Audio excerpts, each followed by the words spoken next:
Natayang nasa 800,000 na 7 kilo ng marijuana ang umano'y nasamsam sa 3 drug suspect sa ikinasang bypass operation ng pulisya sa Giginto, Bulacan.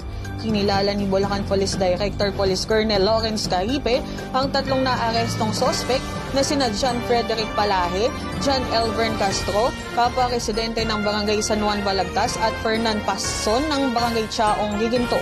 Sa report, kinasa ang operasyon ng pinagsanib na puwersa ng Giginto Police Provincial Intelligence Unit at SOU-3 bandang alas 11 ng gabi sa Barangay Tuktukan, Giginto laban sa mga target. Ayon sa investigasyon, nakabili ang pusher buyer ng 2 pirasong heat-sealed, transparent plastic sachet ng dried marijuana sa 3 sospek kaya agad silang inaresto. Na-recover pa sa operasyon ang mahigit 7 bloke ng pinaghihinalang pinatuyong dahon ng marijuana na tumimbang humigit kumulang 7 kilo. Nagkakahalaga ng 800,000 at tricycle na Kawasaki Badja.